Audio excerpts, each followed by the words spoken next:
Welcome to the Midday Show. I'm Jeff Everett. He is Mark Messina.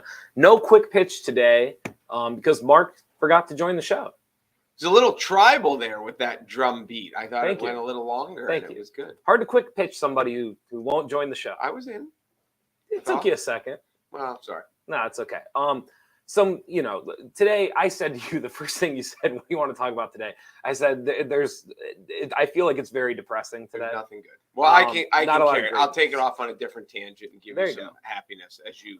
Okay. You can watch me wallow while you laugh at me. Okay. Because that's what's coming. Tragedy in Texas. We're going to touch on the Donaldson suspension. And then at the end, I want to talk about just some fun stuff. So some discoveries that have happened recently in nature that are pretty neat. You actually, I don't think you believed me when I told you about I did not. one. Yeah, I did not. So we're going to wrap up the show with that. Before we get to some of this stuff, the most important question of every day, Mark, how are you feeling? Let me tell you how I'm doing today. Okay. I have a good answer for this. All right. First of all, I wake up. First thing maybe not the first thing I read this morning, but I see that Montoursville played Loyalsock in playoffs in girls softball yesterday. I heard it was a marathon. Well, I have no dog in the fight. I don't have a girl that plays softball or whatever. But anytime that it's Montoursville versus Loyalsock, it is our little version of good versus evil.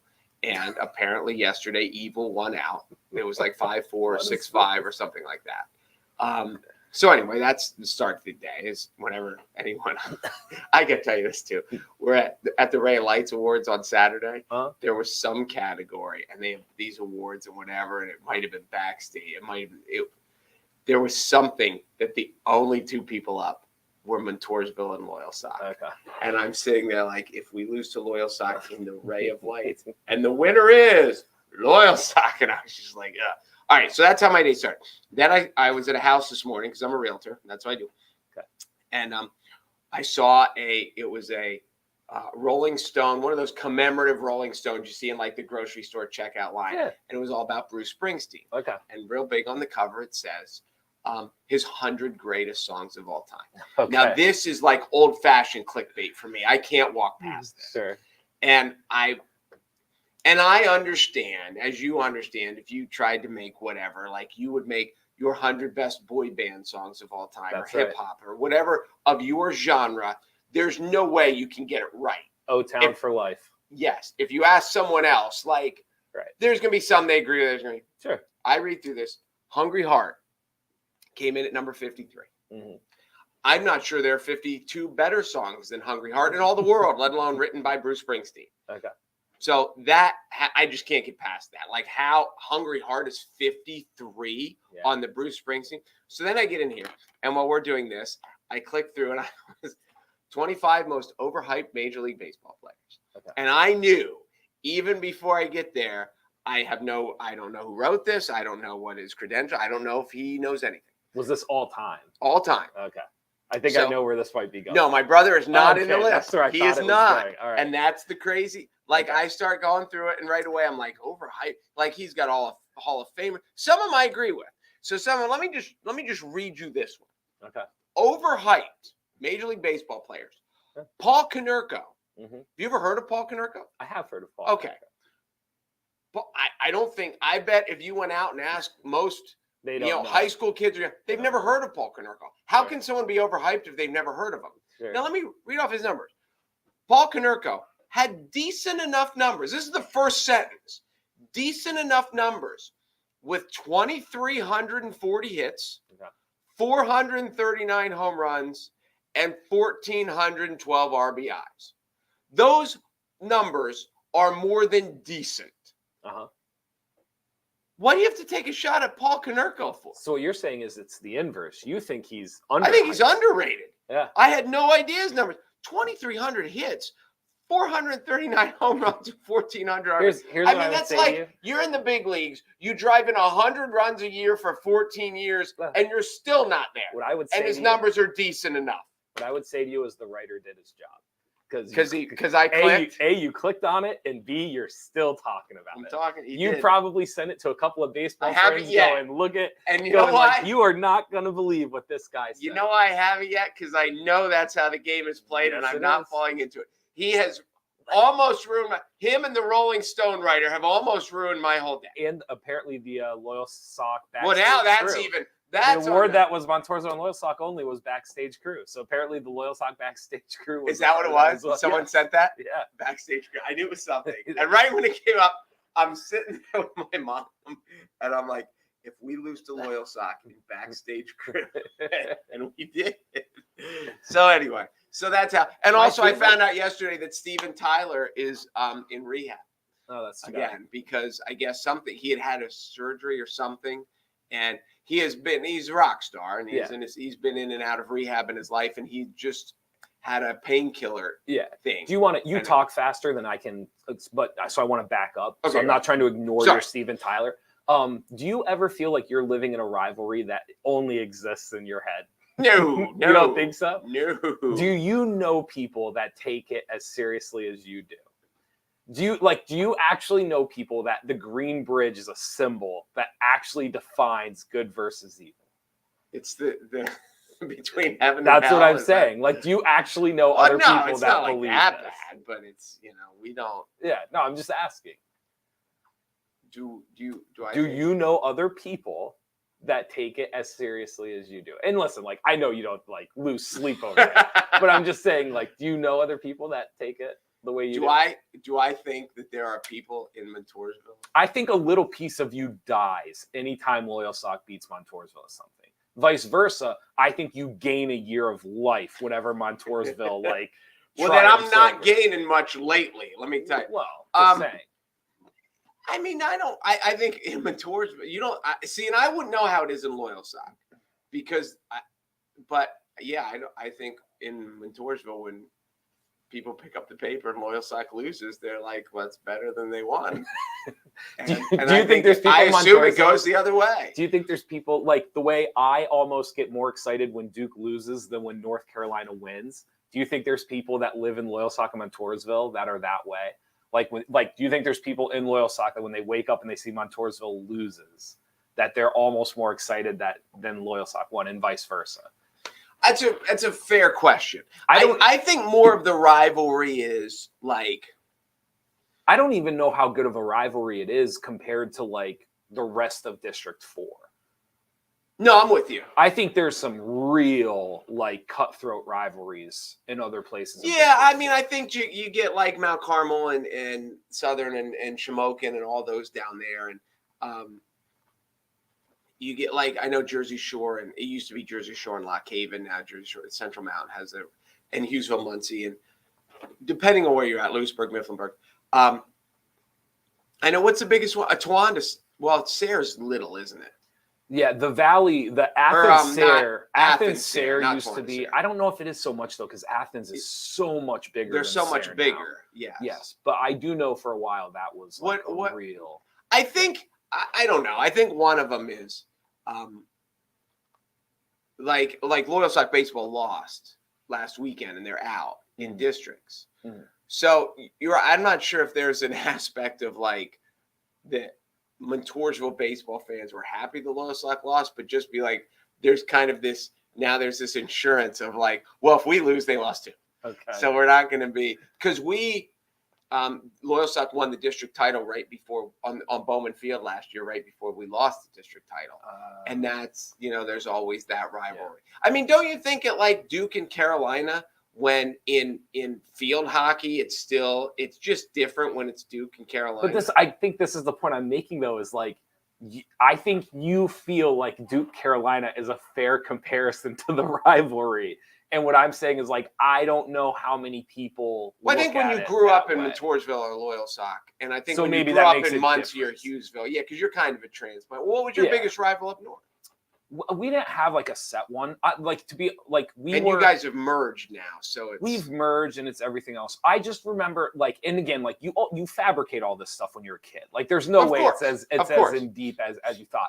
I just remember always thinking that Wellsboro was touristy, Mansfield was the college, and Blossburg was the foundry kids, and just like, oh, the poor foundry kids, like, and we kind of always reveled behind that. Okay. Of like, we were the foundry kids coming to ruin the hoity-toityness of the tourist town and the college town. Okay. And so that was kind of like that was your battle. Now how true that ever actually was, it probably wasn't. But I remember that being kind of like the behind the scenes storyline.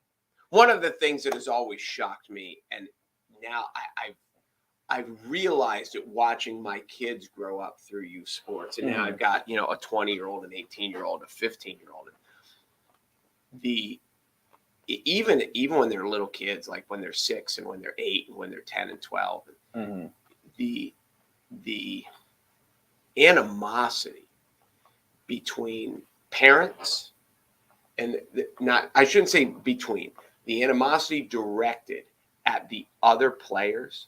Like you think because that team's wearing green or that team's wearing a red or some different color than your team, that those kids are bad kids, especially the good player. Like if the good play, if the best player on the other team on a 10-year-old soccer field or on a 12-year-old little league field, like if he shows any sort of something if he's not 100% humble, like God forbid he scores a goal and gives a fist pump, or he hits a home run, and like they hate this kid. Like he's the worst kid on earth. And as I'm sitting there as an adult, I'm thinking, you know what? They're probably pretty nice kids, just like ours. They just live over there instead of over here. I think that stuff happens all the time. It is shocking to me how intelligent adults will be so angry at some 9-year-old just because he scored 18 points. And you're just like, well, he's just good and he's playing hard. And he doesn't mean he's a jerk. We have players like that they'll go play on travel teams and then they'll come back and they'll be like, oh yeah, that kid's actually pretty nice. And I'm looking at them like during the season, you couldn't stand that. Didn't you expect it? Yeah, right. Like, what did you think he like ate other kids for lunch? Like, I don't understand.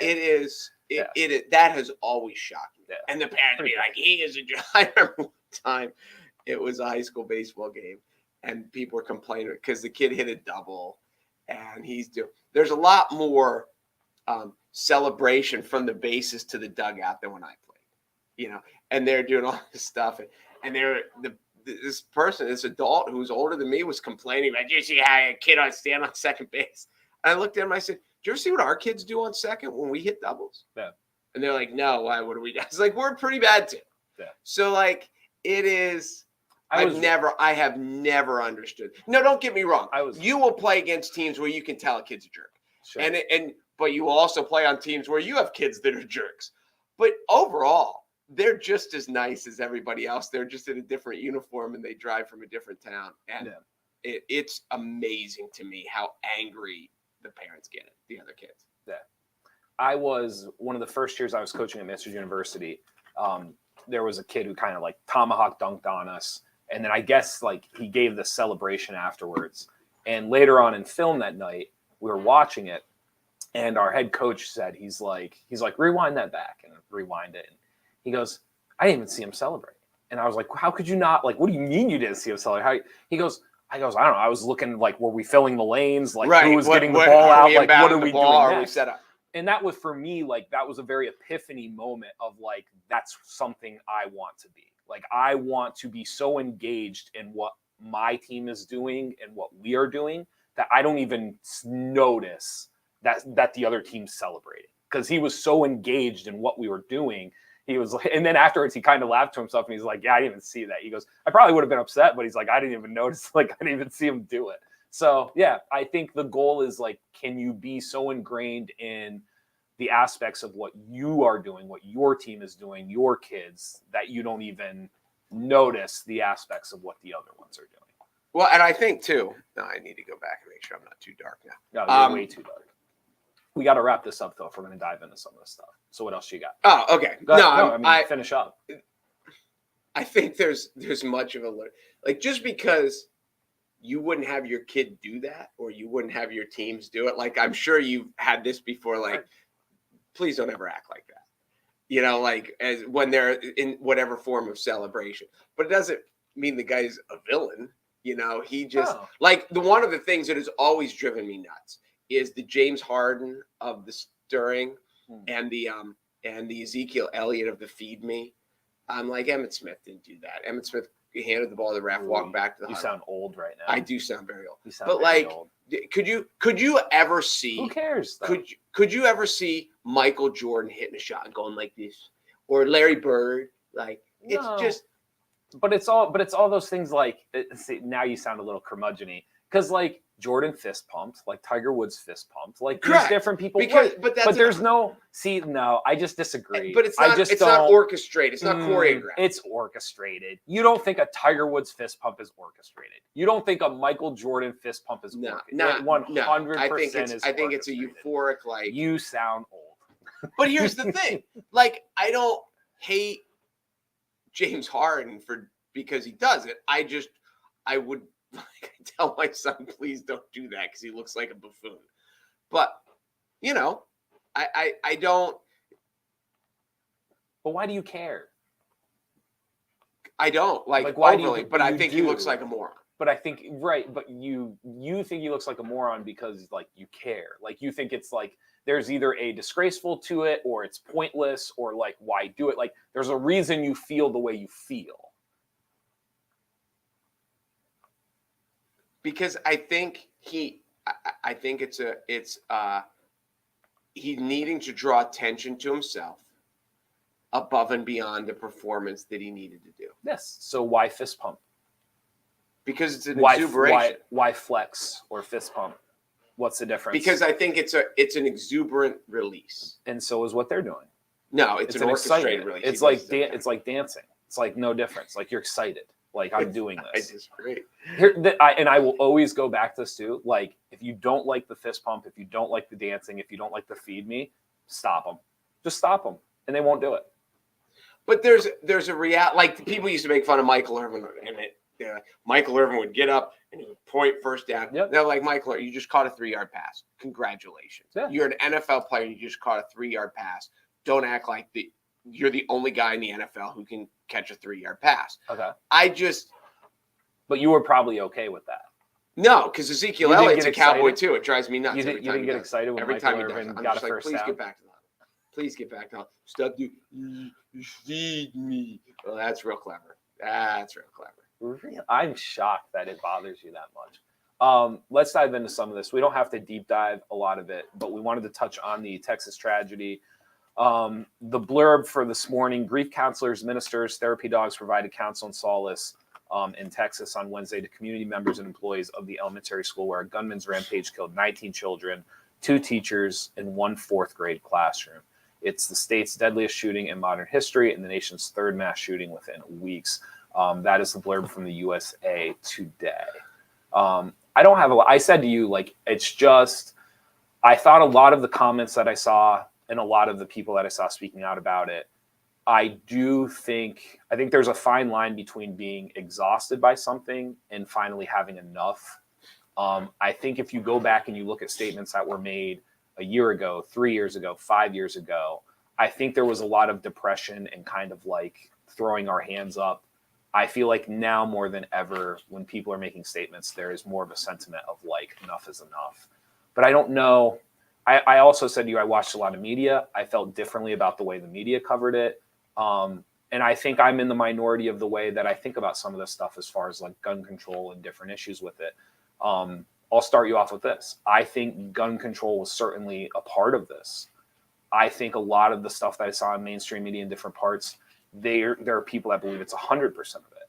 And I think that there's emotional issues, there's parenting issues, there's societal issues, there's school protection issues, and I think there's gun issues. I don't think this is like a one size fits all type of thing where it's like there's this one issue and this is going to solve it.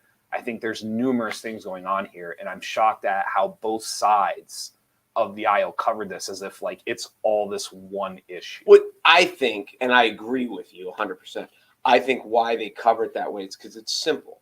Mm-hmm. And it plays to an audience. The anti-gun control, the anti-Second Amendment people, it's just easy to play to it, to say it's 100% about gun. It's 100% a gun issue. Mm. And then the other side to play to the people who are in favor of the Second Amendment to say they're coming after our guns. We better rally. This one rogue guy is going to, and it just, and it feeds to the divisiveness. I mean, the issue now isn't about this one issue or this one attack with guns or whatever. The country is incredibly divided and we have been taught through media and through social media and through the algorithm, through the money-making machines of the big corporations. They have realized the more angry we are, the more money they make. I had someone in the gun industry says when our clientele feels threatened, they respond with their checkbook. And so gun sales will go up after this, not because people are there to protect themselves, but because they're afraid that what if the guns go away? So I need to buy them up now. And so it's until we, and I don't think it's ever going to happen. I think this is going to continue to divide until the world tears itself apart. But until we come to the point that like one can be a Republican and one can be a Democrat and you don't hate each other, you actually kind of like each other and you respect the other's opinion and you realize they're not wrong on all these other topics. But we just live in a world of, if you don't agree with me, I hate you. And it'll never go away as long as there's this much anger and hate. Do you think older generations get more upset about this or younger generations? Because I noticed with a lot of the people that I talked with yesterday, especially people my age and younger, there is more of a sentiment of it's awful, something needs to be done, but it's just I never grew up in a world where this wasn't commonplace. And I'm not saying that makes it more okay. What I'm saying is like from a mental aspect, I noticed that older people seem to be more vocal about it than younger people are. Maybe. That's a good point because it's been part of your life, your whole life. This is just the way it is. It will be interesting to see. I mean, the next generation, because they're so smart with technology and because their world is so different than even our world and your world. You know, I talked about this when my college buddies and I got together, and we're all 50. And it's like when I went through high school, there was not one openly gay person in our high school. And we graduated 175 kids in a class. The class ahead of me had 200. So we had between 700 and 800 kids in our school. There was not one openly gay kid in our school. Now, I would say they're all over, but they're all over. Mm-hmm. And it is an adjustment to our system. I remember when I went to college. Now, at college, I was at Susquehanna. We only had, how many people, 1,500 to 2,000 people on campus. And I remember the first openly gay person, the first openly gay student that I remember. And now, it's just, they live with it. Mm-hmm. So the shock and value, if I'd have been in high school and an openly gay student, especially a boy, would have moved into our school, it would have been like the needle would have scratched and all the music would have stopped. Yeah. So I think so. Now it's common. Right. So how are you tying this back? Because I think that this generation will be more acceptive, inclusive. They just. But I think that's what I'm saying is that's what's unique about this is when this story comes across your phone, I think you're way more shocked than I am when it comes across my phone. Like, I almost think you feel more than I feel, which is ironic because of what you're describing about the generation below me. Is like they are more inclusive and they feel more and they're more accepting and they're more emotionally involved in what's I around agree them. With your point. My point was a little different. I think because the present school age kids are more tolerant and more accepting because they're more exposed to it. Mm. And because I don't say to it, they're more exposed to people of all different kinds of life. And I think that as they get older, I think the anger will dissipate. And I wonder how much, I mean, the conservative liberal anger can't continue like this, or the country's going to implode. And I think that the next generation is more tolerant of differences because they grew up with a kid that was trans, or they grew up with a kid. And the aspect of this world is because one of the things that we learn is most school districts are not all that integrated. They're either very black or very white, depending on where they are in society. And when you look statistically speaking, there aren't a lot that are very blended. But I just think that it'll be a kid that, like, yeah, he was on my Little League team, and he grew up down the street, and he came out when he was 15 or 16 or 18 or whatever, and I've known him his whole life, and he's a good guy. Or they're just, and I think that will take a lot of the anger, because the stat you gave to me before the show about transgender laws in like 42 states. In the last in this year to date, 42 of 50 states have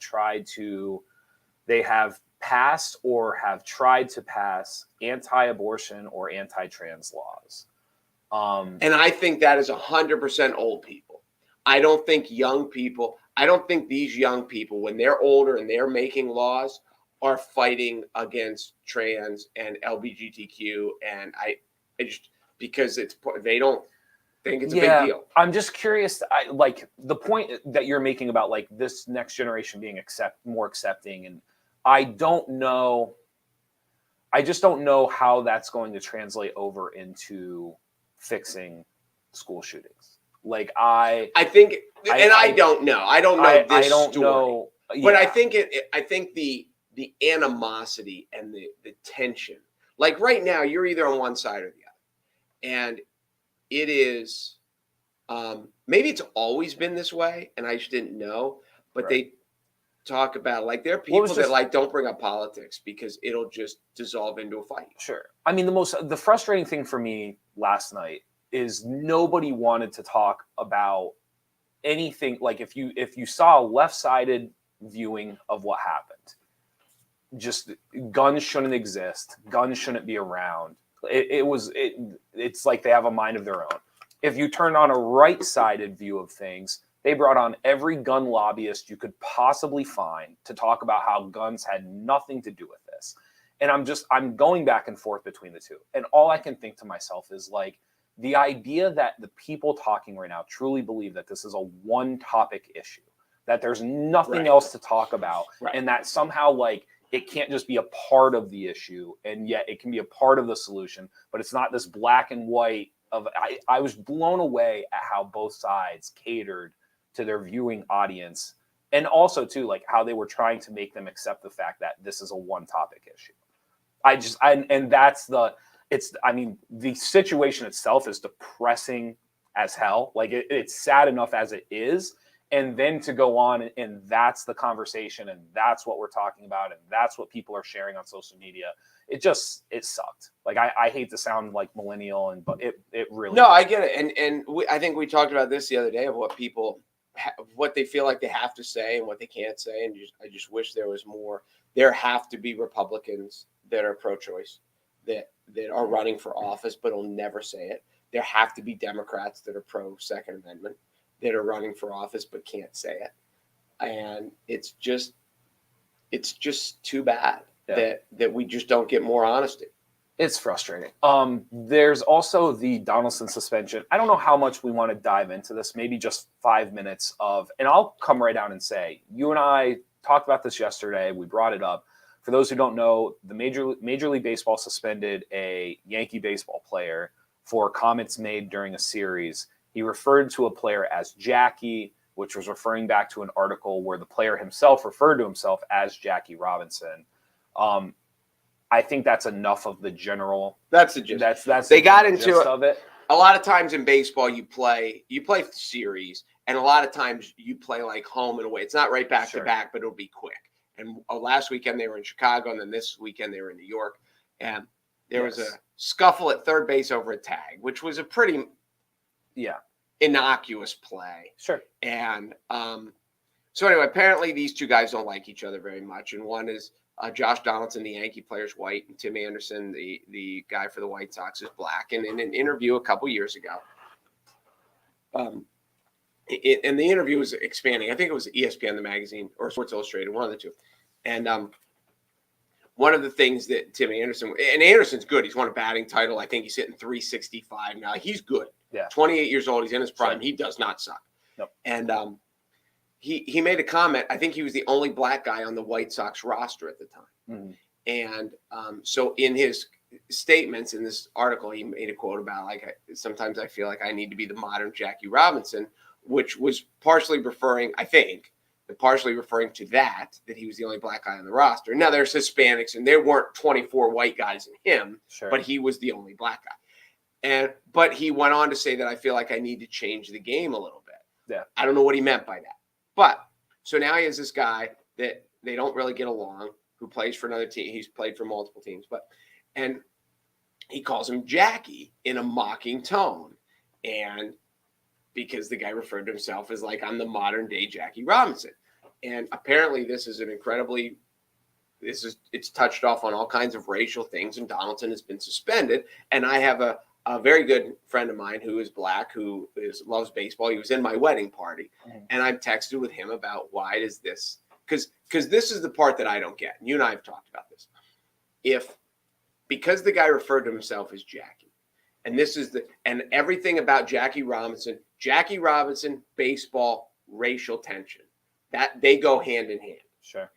If this guy would have come out and said, I am I'm like the infield version of Barry Bonds, and someone else, like, thinks this is an absurd thing to compare yourself to Barry Sure. Bonds, and he starts calling him Barry, is that racial?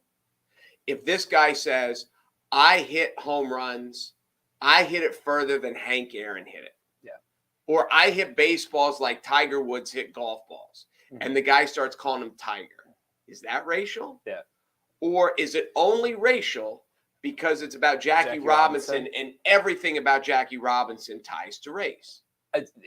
That is a fair point, because the analogy that I was going to give you, because I have been the minority in a college locker room. You and I, like, you've been the only white guy. You and I have talked about. I have been on, like, all-star team, travel teams, like school teams. Like, I've been in situations where, like, I was the minority. I've been in situations where I was the only white guy on the team. Because your dad was the coach. No, that's not true. I make the joke all the time. I don't know if my dad could have spelled basketball. I love him. I love him dearly. He's the best person I know. I don't know if he could have spelled basketball. But this is. I really, I'm all ears. I'm open to having conversations about this with people that are offended by it, because I'm truly interested to hear their side of the story and why it affects them and why it bothers them, because I'm struggling to see it. The analogy that I gave to a friend was, if I referred to myself in our locker room as Larry Bird, and then if, like, a year later in a practice, we were going back and forth and one of my teammates would have mockingly called me Larry, I don't even know if it would have, I don't think it would have been considered derogatory. I don't think it would have been worth a suspension. I don't even think it would have been worth a kick out of practice. And so your point of the fact that it's Jackie Robinson and the story behind Jackie Robinson, does it lead to people viewing it differently than by calling him any other name? But here's the other part of it too. Like, he referred to himself as Jackie Robinson. Like, no one decided that they were going to refer back to him as Jackie Robinson, but Anderson himself. Right. Like, if you refer to yourself as anybody else in the sport. So I personally have struggled with this suspension. I don't fully understand it. Like, to sit here and say I agree or disagree with it, I don't know the full story. Right. But I am all ears, because I don't really understand why this is being viewed the way it is. Let me tell you this. Maybe this is why we do a show together. Okay. In this conversation back and forth with my friend who is black, I said, and this was at 12:08. What time is an hour ago? I said, I understand Anderson's point of reference, but I think if a white NBA player came out and said, I'm the next Larry Bird, and black players start calling him Larry, it's in a mocking tone. Absolutely. Which is just like, it's like you're reading off my answers. I've never saw your. I know, and we didn't discuss that. Yeah. But that's the same. I think he's I think and again, I don't know what's in their hearts and I don't know what's in their minds. Sure. I think he's mocking this Tim Anderson guy, who's a great player. He's really But when you compare yourself to one of the icons of the game. Well, I said to you, he's the only person with his jersey retired, correct? Correct. Yes. So it's All not through Major so League it's not Baseball. like you were modest in your comparison. Like you picked the Yes, highest of yes. the highest. There was nothing modest about his comparison. Right. And then I think they're mocking him like, hey, Jackie, like I don't. This is what I said. I think he's kind of telling the guy, like, you're kind of a douchebag. I don't think he's saying you're a black douchebag. I think he's just saying you're a douchebag because you just want. It's like the next white guy that comes and says, I'm going to be the next Babe Ruth. Yeah. Everybody, you know, like you just, when you compare yourself to someone of that stature, Right. and it doesn't have to be in this. When some actress shows up at 21 years old and says, I'm going to be the next Meryl Streep, or some singer comes up and says, I'm going to be the next Michael Jackson, or Right. like there are lots of places that you're just like, you might. Sure. So I don't know. And I don't think. This is what I would say. I don't think you like, because there is, I'm going to get myself in trouble and it doesn't matter. There's a little bit of irony to this because part of what, like if you read or watch anything on Jackie Robinson, part of what he had to go through, you couldn't be sensitive and go through it. Right. Like in order for him to make it and become Jackie Robinson and represent what Jackie Robinson represents, I would argue you had to be so strong-willed and you had to have the least amount of sensitivity a person could have. And then for a guy to then compare himself to Jackie Robinson and then be completely sensitive to somebody mocking him about calling himself Jackie Robinson, to me, there's a bit of irony there. I don't fully understand it. And that's why I said, like, I'm all ears. Like, I'm not here to say, like, I agree or disagree. What I'm here to say is, like, I am all ears to anybody who wants to explain to me why this is offensive to them or why, because I'm missing the gap. Like, I am missing the connection to why this is so offensive, and I'm all ears for it. And the other aspect is, and I don't know Josh Donaldson. I don't, you know, it maybe throughout the league he's known as a wonderful guy. Everything that I've read about him is he's a little bit of a pariah. Okay. Like he is. Apparently, he has struggled in every dugout, every locker room he has gone to. Okay. But I find it hard. He may be a pain in the ass. He may not be a good teammate. I find it hard to believe. It's hard to be in the sports world and be racist unless you're in like golf, because there's so many people in all these that aren't now baseball. There's way fewer whites, but there's so many Latins and Dominicans and. Yeah. Like it's just hard. It's much harder in 2022. It's hard. I'm not sitting here saying the sports leagues have like right done away with it, but it's much harder today than it was certainly 20, 30, 40, 50 years ago, without a doubt. I think this is an aspect of like the world saying that like not the world, the White Sox saying like Donaldson's a jerk and we don't like him, they don't like each other. As opposed to saying like he's a racist. Well, my whole thing is not, because I said this last night to a friend. I don't feel like when I'm having this conversation, I'm defending Donaldson. Right. Like my conversation isn't so much of like, oh, Donaldson's a good guy and like, oh, Donaldson shouldn't. Like clearly they dislike each other. Correct. Clearly Donaldson himself is a little bit of a pariah. And clearly like that is probably part of the reason why this went as far as it did. It's also probably part of the reason why Major League Baseball felt like they wanted to or could suspend him, because he clearly has a track record from some of the stuff that I read about like rubbing people the wrong way. What I would love to hear now, I would love to, I just picture, and baseball is not really a trash talking sport because you're not as interwoven as much as you are in basketball and football and I assume soccer and hockey. You just like. Sure. But I would love to hear from a guy like JJ Redick. What are some of the things that you heard throughout your career? Well, there was an episode, because I don't want to turn it into like a he said, she said, like a black versus white, like, oh, you've got it so bad, like this is what we heard. But like Kevin Love and JJ Redick have said on the podcast, like they were constantly called names referring to the fact that they were white. like on a game-by-game basis. But the thing that I would ask them, and that Kevin Love is another good example, even though you think Kevin Love is way greater of a player than I do. He is. He was much better than you think he was. Whatever. Did they ever feel that it was racial, or did they feel that it was just trash talk? Because there's, as you've told me, it's such a part of the game. As you get higher and higher, the talking is the higher incessant. the higher up you go, it is possession by possession, like the trash talk and what you hear. And this is what I've always said. If someone said something to me, like if I was playing and someone, white boy, cracker, whatever it was, I of course always took it as just trash talk. I of course always took it as like, sure, it was racial. I also understand though that my racial undertones have significantly a lesser degree of challenge historically than if somebody wants to say a racial undertone about somebody else. Correct. So as I'm going up and down the floor, and whether it's fans or whether it's a player, whoever it is, like I have do I have a split second of kind of like, that might not have been okay. But like at the end of the day, I also I don't have these years and years and years of historical disadvantages to like really get upset about it. So I would imagine that if you do, it's a significantly bigger deal. It's much more offensive. It's all of those things, which is why I said, like, I would love to talk to somebody that is offended by this, because I would love to hear their side of it. Because like I said, I'm kind of missing that understanding of maybe Jackie Robinson is more. The only thing that I can come up with is Jackie Robinson as a player and what he represents for that culture is so much more than what even I realize, that to even just say his name, there's a ripple there that I clearly didn't understand.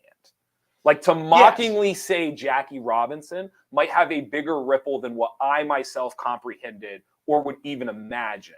And I don't think that excuses Anderson. Like, I don't think it excuses like the situation. But what I'm saying is it certainly would help explain my deficit in understanding why people are offended right now. No, I agree. And I saw it as trash talk between two guys who don't like each other. And as you know, and I know, you have whether it's an NBA game, a college game, a high school game, or whatever, where you could have 10 black guys on the basketball court and there's trash talk. Yeah. It doesn't need to, you don't need a racial element. No. You can have hockey games as you watch these hockey playoffs where there are nothing but white guys on the ice, and they are talking every time the whistle blows and they're pushing each other in the face. It's just competition. It is, yes. Yeah. So I just don't, and that's why, to go back to Redick and Love, I would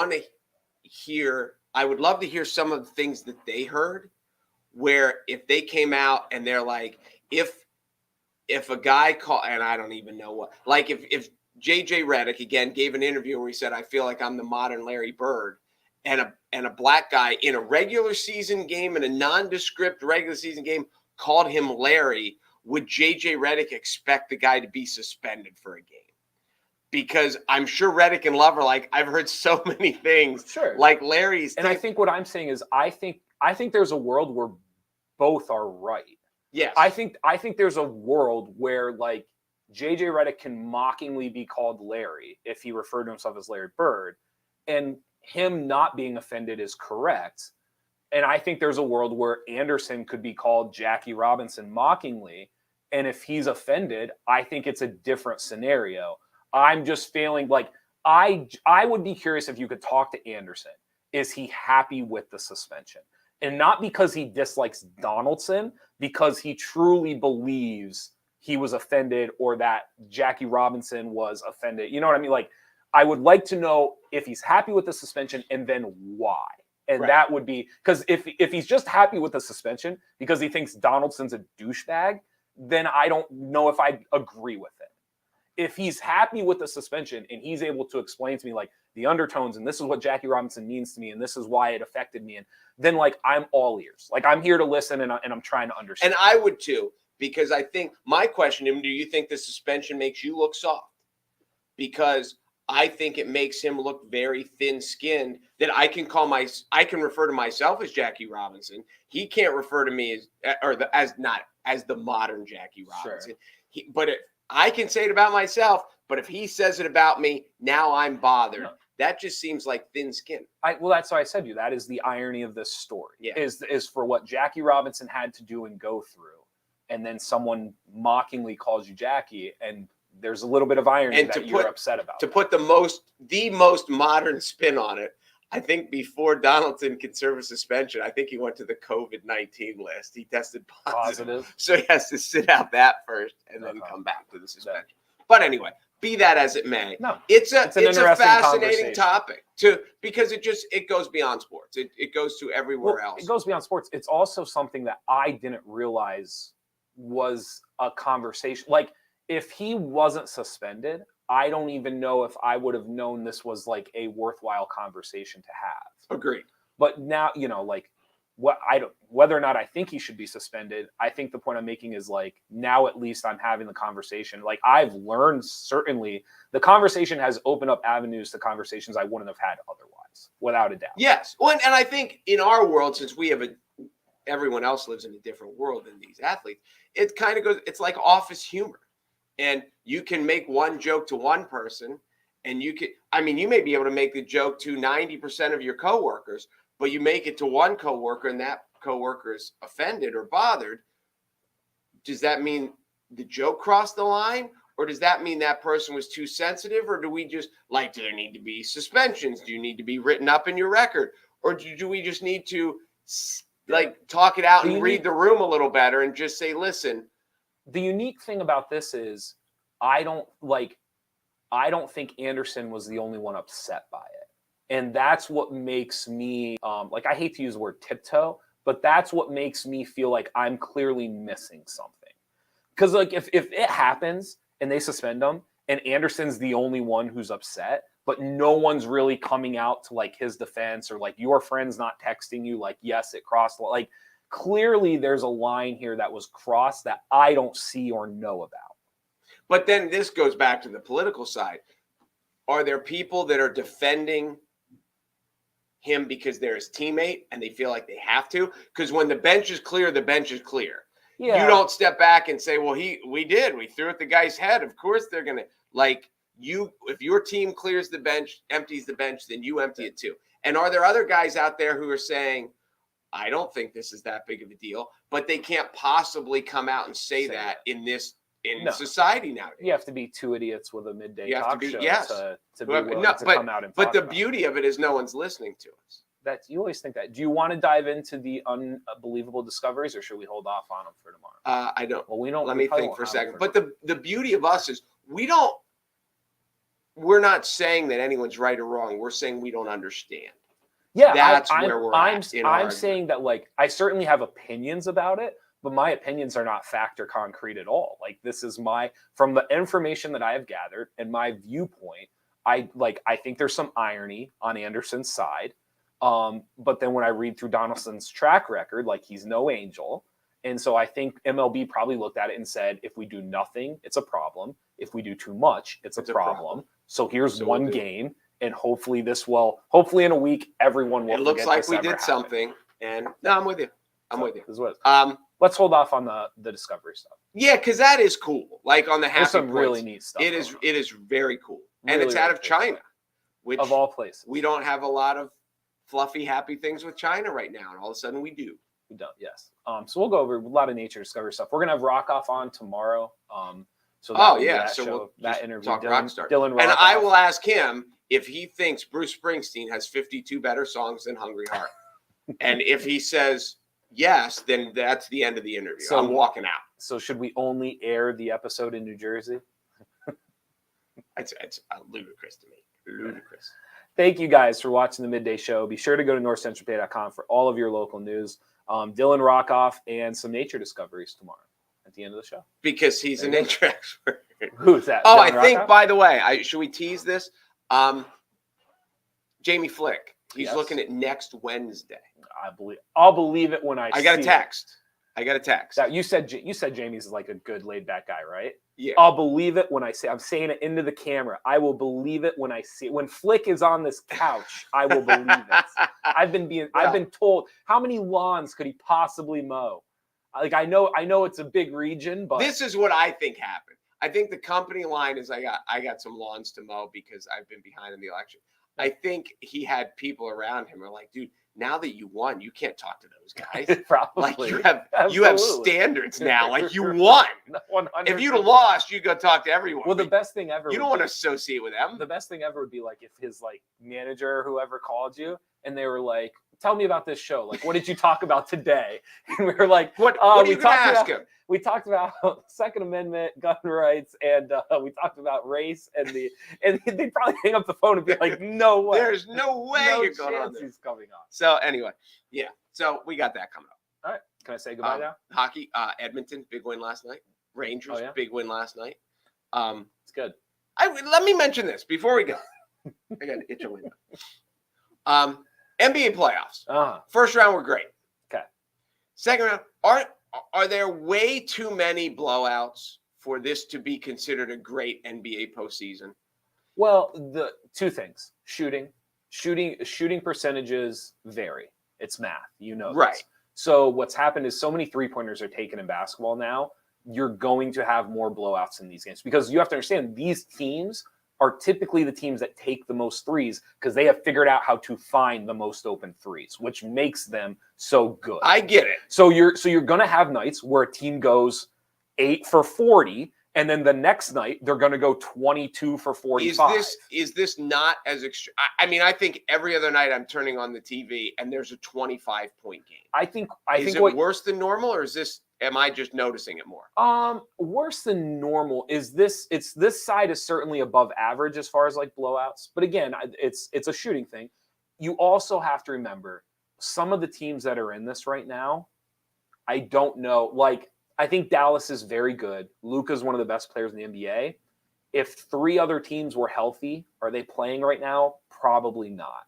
Golden State belongs there. I don't know if Dallas does yet. Now, Dallas won last night. But here's the thing, and you're talking about like Golden State's going to win the title. Yes.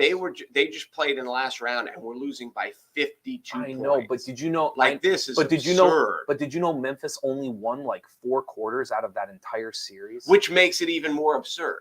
I'm just like saying. The Boston-Miami, it's 2-2. Looks like a really close series. Well, 2 of the games have been absolute bloodbaths. But see, that one's not either because I think it's Miami. Miami has only won 2 out of the first 16 quarters. But when they won those quarters, they won them by like 20-something. Seems like... So even though it's a 2-2 series, Boston is dominating that. It doesn't feel like it, but they are dominating that series quarter by quarter. And what makes it more crazy to me, which is why I was asking you, I thought the first round was incredibly competitive. Yeah, it is. But again, it comes back to the idea, because I told this to you. I said, in the first round, game 3 of the first round, most teams are down 2-0. Correct. Okay. And that game 3 in the first round is the most fun because you have teams that don't think they can win, and they are just throwing the kitchen sink at the other teams. They're trying random stuff. They're doing matchups they would never do. They're dumping their playbook out. And all of a sudden, like, you look up and it's 2-1. And it's all because they're willing to do things that these teams aren't necessarily willing to do. Well, and they also aren't ready for it because. Yeah. Well, so, like last night, Dallas like was if down. we get to the NBA Finals, and it goes 6 games, and 3 of the games end up with somebody winning by 20, it's just bad. Dallas was down 3-0. Last night, they took more shots in the paint than they did the first 3 games of the series. Combined or just combined? Okay. And so, like, again, I go back to you of like, how desperate are you? What are you willing to try? And Dallas was so desperate down 3-0 that they sat down and they said, we have to take almost as many 2s as we do 3s, which is something they have not done all year. And they literally, and guess what? Golden State was like, what is this? Like, no, and I get that. Like, you guys aren't going to take these that. I just see Miami was up 2-1 at home, and they got crushed. Yes, and but you're scoreboard watching. You're not watching. You're scoreboard watching. Correct. So what's funny, though, is like if you're watching this stuff, like I was watching the Dallas Golden State one last night, and I was like loving it because I was like, oh my God. Game. I was like, oh my, not for a lot of it. Dallas was up like 20 for like the second and third quarter. Like Oh, it were they was really? not. Oh yeah, Golden State had to make a run in the fourth with their reserves just to like to make it look make good. it look like decent. I knew they were down big at half. Yeah. They were down double digits. So here, at so half. I'm not taking you seriously. You're scoreboard watching. You don't really know. That's what I'm saying. Yeah. When I look at the scoreboard, the game Congrats. wasn't close. There you go. That's what you do with hockey. That's why I don't take your hockey takes seriously. You're just scoreboard watching. Edmonton was up 3-0, and Calgary rallied just 3 in a row. Yeah, They're putting the all-time scoring. highlight, a big win for Edmonton. I'm gonna get you a T-shirt that says "Scoreboard Watcher," and it's just Oh, gonna have listen, a bunch of like scoreboards in around it. September baseball. Yeah. And I was the MLB Network to watch the MLB Network at night and the games that matter. Yeah. If you're a baseball fan, scoreboard watching is like a second love of life. That's so dumb. But you don't know what's actually going on. You know the scores. Yeah, but you don't know. Like you have no context to them at all. Sure you do. Oh my gosh! Thank you guys for watching the Midday Show. Be sure to go to NorthcentralPa.com for all of your local news. Whatever. I'm Jeff Everett. He is Mark Messina. We will see you tomorrow. Yes, we will. It's gonna be a good one.